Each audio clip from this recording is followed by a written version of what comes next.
Hey, what is going on, all you awesome art people in this community? We're doing it again. We're gonna go over September's submitted art in the community channel, and I'm gonna give some tips, tricks, reviews, criticisms, feedback, pretty much anything that's gonna help you grow on your creative journey.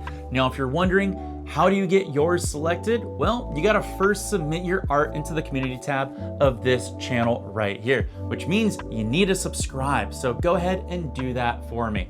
Even if I didn't pick your art, you know what? A lot of the tips and tricks and feedback that I'm gonna give in this video right here are things that you can apply to your paintings right now, because you're probably making the same exact mistakes.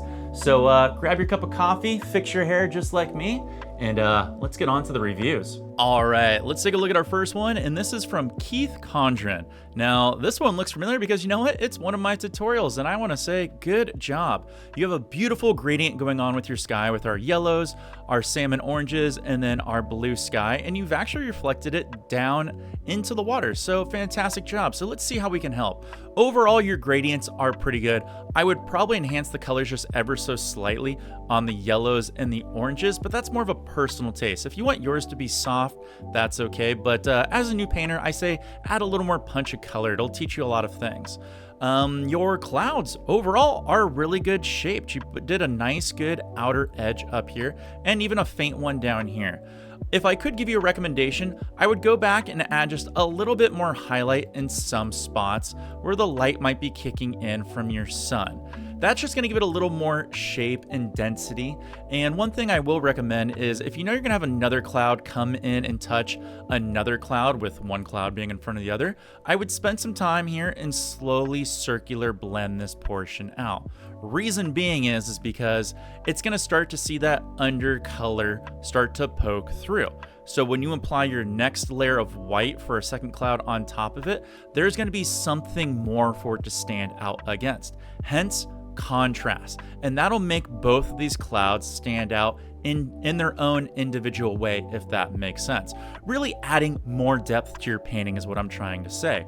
Overall, fantastic job. When we get to the trees, you did an okay job. In fact, I want to say you actually did better than okay, because you have really good separation between this plane and this plane and even this plane. You can see that there's 2 to 3 planes or rows of trees. However, we can enhance this a little bit with just a quick tip. You almost put the exact same amount of paint here on your background trees as you do for your mid-ground trees. So I'm gonna say next time you do something like this, go a little lighter on the paint on these background trees here. The reason that's gonna pay dividends as you have less paint and you start to blend these up and fade them out, some of this undercolor here is gonna start to poke through on certain sections of your painting. So you're gonna get a little bit of the yellow and the orange and the blue poking through, really adding to depth. So if you do paint this again, try to be a little softer with your paintbrush loading amount, because it will actually show some really cool effects as all the different light pokes through and all these different random spots here. 2 spots that I see that you really struggle with is actually the bottom half of your canvas for a few different reasons. Let's touch on it really quickly. When you're trying to encapsulate, let's just say your water, you're doing an okay job of keeping your water lines pretty even, which I commend you on. However, the water lines in the back here shouldn't be as strong as the water lines in the front. Remember, this is in the distance. This is closer to us. So this should have more detail than here. So to easily correct this is when you drop in a water line right here, just fade it out with your 1 or 2 inch brush. And then as your water lines start to come closer to our perspective, you can make them more detailed. Again, that's gonna add a lot of depth for you. It also looks like you're struggling a little bit with your reflective colors. When starting out as a brand new painter, think of it this way. Whatever's in the background here, the furthest, only pull down a little bit. Then, depending on the perspective of what the asset is in the painting, and as it gets closer to, pull down a little bit more, and then a little bit more, and then a little bit more. That'll add to a more natural reflective look, at least for this style of painting. You pulled everything kind of down more or less evenly, and as you start to pull down, remember to feather that paintbrush out, so that way it has this more natural transition as it goes down, rather than these kind of stark, bold stopping points, if you will. The other thing I kind of notice is it looks like rather than pulling your paintbrush straight down and then brushing left to right to create water lines or reflection lines of still water, it looks like you're kind of pulling your paintbrush this way and then this way and then kind of that way and then down this way. Pick one direction and then even it out by going back and forth left and right. You've got too many different movements happening in your water. That's creating all these different weird water planes here that don't really match. But that's something you'll just learn as you get a little more experience with painting. All in all, I think this is fantastic. I would love to see you do it one more time with the corrections. Go a little bit slower, don't go as heavy on the paint, and then really practice your water lines here and kind of the placement of how water would sit. And remember to fade out the back a little bit more, and then you can be more detailed in the front. But overall, I'm extremely proud of what this is and a fantastic job on one of my tutorials. Cutting in here really quickly, if you enjoy showing your art, not only can you share and show your art on my channel under the community tab, which I highly recommend that you do, but you can also show it to me on Instagram, which means you need to follow me. So you can scan this QR code right here, or do me a huge favor, go down in the video description and follow me on Instagram. That way you can share your art with me and I can enjoy it in all its glory. Now to the next review. Moving on to David Markalski. Oh my gosh, I hope I got close on that. This is a super fun one, dude. Thank you for submitting. I love the circular, I'm gonna assume it's probably a wooden panel, but it could be a circular canvas board, who knows? But I love the element and assets that you got going on here with our rainbow, our sky, our hummingbird sipping some sweet nectar out of our flowers, and then this awesome grass field that we got going on here. I actually think this looks kind of like a photograph that was taken with a fisheye lens, kind of that perspective, and I commend you. It's a really cool approach. Let's see how I can try to help you really quick. First of all, I'm gonna say that your sky here is extremely flat. We can actually correct that real easy. Like, in fact, if we made this gray tone, you can see here how there's not too much difference in color tone or gradient. To create more of an illusion of a real sky is I would actually paint some big brush strokes up here with a darker blue and then start to blend it down naturally. And then as I get near my horizon line, have it blend into our liquid white more naturally and leave a whitish light blue horizon line. Then you can go back and add little splotches of color wherever you want for more blue, if you want a little here and a little here and a little here, whatever you wanted to give it more of a more dense sky, if you will. But that natural gradient's gonna really build more of a structure within your painting. Now, I've never fully done a rainbow that I've been happy with. Rainbows are really tough. Now, if I can give a little bit of advice to anybody out there, I'm still practicing. When you create a rainbow that has an arc to it, first of all, take a blue shop towel and wipe away the section that you want so you expose the toothing underneath. Then you want to do what's called glazing. Since rainbows are all made out of light, it's not going to be a strong pigmented color. You want to mix your oil paint with glazing mediums or something that's going to make your color even thinner and transparent or semi-transparent. Think linseed oil, or in a pinch, you can do thinner, but different other mediums like linseed oil are way better. Take a little bit of the red and then do your strokes. And then when you're happy, then a little bit of the next color, next color, next color. Then you can keep going on and applying depending on how much color you want in there. That'll get you a little bit of transparency, and the sky will kind of poke through on the backside there as well. Rainbows are extremely tough. If you don't think you would like doing a rainbow, may I suggest just throwing in a couple clouds. Clouds will look beautiful in the background and create the illusion of depth. I cannot comment on a hummingbird. I've never done a hummingbird. I would say this is actually pretty damn spectacular. The only thing I would probably do is enhance some outline edges. So like when you have the wings come up and whatever you call like the little tips or the ferrule parts of the wings, and then the downside of the backside of the wings, I would make those a little sharper, and of course the beak and then the head, because those would be more defined. Then when you have things like the belly, here, let me switch colors. Like the belly, those can be softer. Under the neck can be softer. On the inside of the feathers can be softer. And of course, you always want sharp eyes. Eyes are the window to the soul, so make sure that that's a focal point.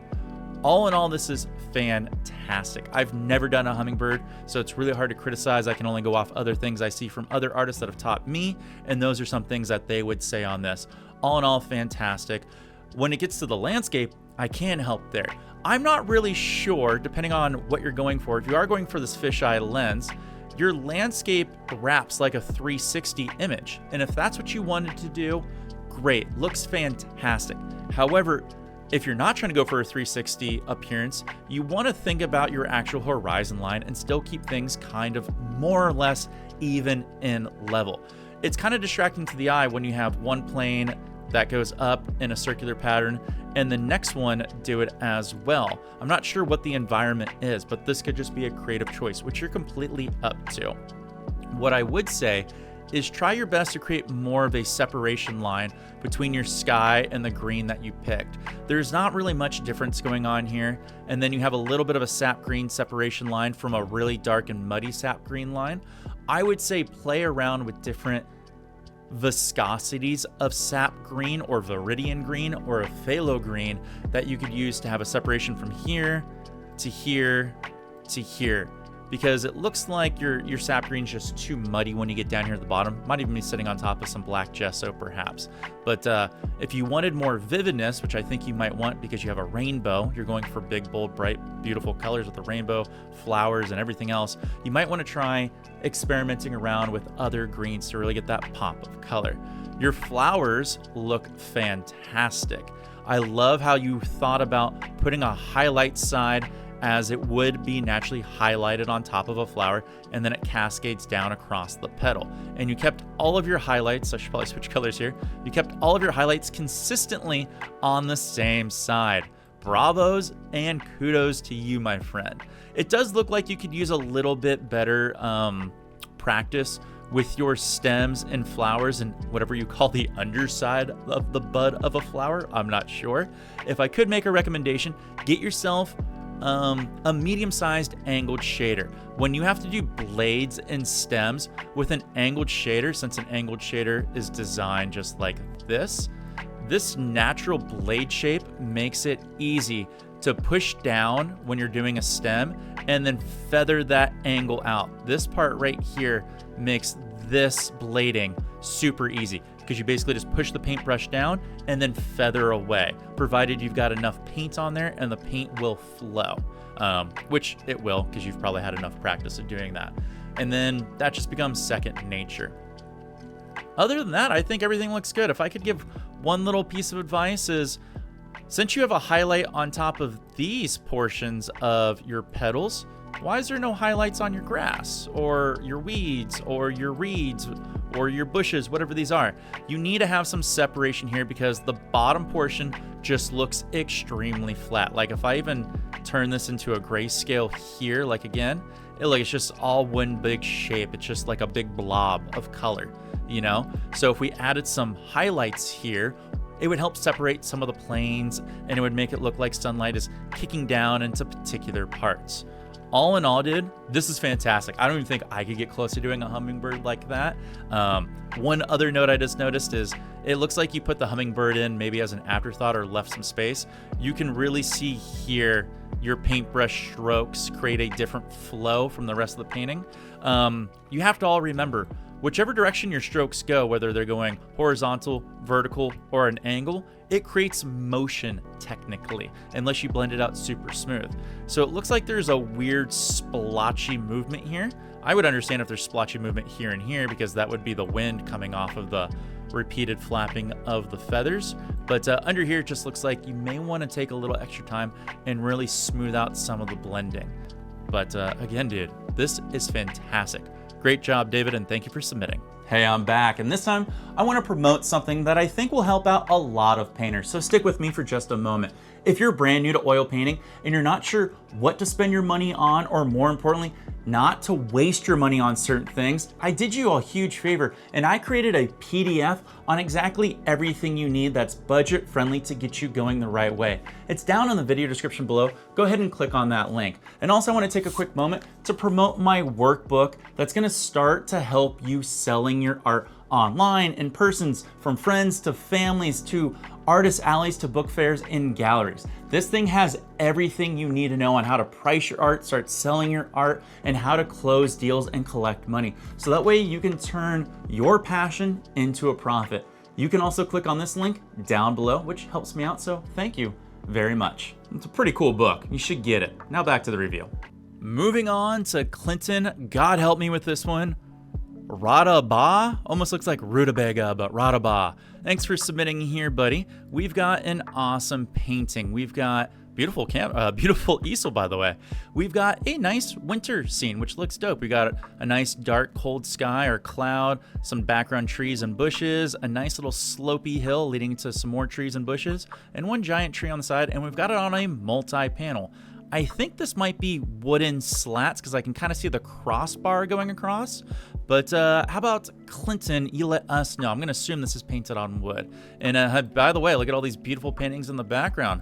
Feel free to drop those in the community tab as well, my friend. Oh, and look, he's already set for the next few paintings. Dope. All right, let's see how we can help here. The very first thing I noticed is the sky. Now, depends on what the reference painting is for this, but I noticed that the focal point of my eye is drawn to this dark splotchy point. And that's okay, but if I could make a recommendation, you should probably just continue this all the way across and decide if you want either the top half of your sky to be dark up here or the bottom half of your sky be dark down here. So that way you'll have more of a natural gradient. And or you can actually take different splotchy points of dark and mix them up and around depending on what you want to do, and then do some circular motions and blend that in to create more of a movement in your sky. It just seems like since this is so dark right here, the focal point is really strong. If it was more of a gradient leading this way, I think it would be easier on the eye. And if you want to do that, just start with your dark color down here and then slowly just pull the color this way until it mixes with the liquid white, and it'll have that natural gradient, which could work because perhaps our light source is here, and you know, as the light gets further and further away, it gets darker. Your cloud looks great, but it also may be an afterthought. I'm not exactly sure. I can tell you just tapped it in with a 1-inch brush because of all these little bristles here, but remember, you want to blend out this bottom portion here so it looks like it's actually naturally anchored into our sky. Just take your 1-inch brush, clean and dry of course, and slowly just doing all these little circular blends and blend up to where you want it to dissipate in and then fade down, and then from there just do some cross strokes to work out some of those dirty strokes. Then just give it a nice lift up like that, and then that'll create these nice little kisses up here, and then just even it out by brushing left to right or right to left, what is ever easiest for you. And that'll look more like a natural cloud in your sky rather than this stippling motion. But it doesn't bother me. It's just something I think you would appreciate more if you were to blend it in. The background here, fantastic. These are a lot of highlights, but the one thing I would recommend from all of the highlights you put in here, so I'm talking the ones on the trees, background trees, your midground bushes, your foreground trees and bushes, and this little guy up here, is you need to establish where your light source is. In our mind, and technically by your hand, it's over here because our lightest environment is over here and our darkest environment's over here. So all of our highlights technically would be coming from right to left. Your snow is all being tapped straight down and straight on, which technically is fine. However, listen to me, listen to my advice, take heed, whatever we want to go with, is if you tapped everything in with the thought of everything coming from right to left, which means you would put a little more emphasis on tapping on the right side of your trees and bushes, you're going to have a better cascading of colors and highlights. For example, let's take this bush right here because it looks nice. Let's switch to green. Let's switch to a brush. There we go. If I tapped in a little bit of highlight, a little bit of highlight, a little bit of highlight, a little bit of highlight, and a little bit of highlight, I then now have more of a circular bush shape of shadow underneath that highlight that's really going to play nicely off all of my other elements. If I tap from on top, I'm just covering every dark point, and I'm not really creating three-dimensional shapes. It's gonna look a little flat, and I don't want that for you. So next time when you're going to apply highlights, take a minute break, step back 6 feet and go, where is my light source coming from? Oh, it's over here on my right, which means my highlights have to be pushed in from this side going down this way. And that little step of a break will really, really help you out. Now, I'm gonna give kudos to you. Your highlight application looks really good and natural. However, you're having too much fun with your highlights. Slow down. There's just too many freaking highlights on here. You're killing just too much of the shadows under here, especially when you want to have separation between your bushes, you know? Like, this all kind of just looks like one bush that kind of got out of control. And in real life, this would probably be multiple bushes. In fact, this might just be a bushy tree, and then this could be a bush, and then this could be a bush, and this can be a bush. But it's kind of hard to tell because you put so much paint on.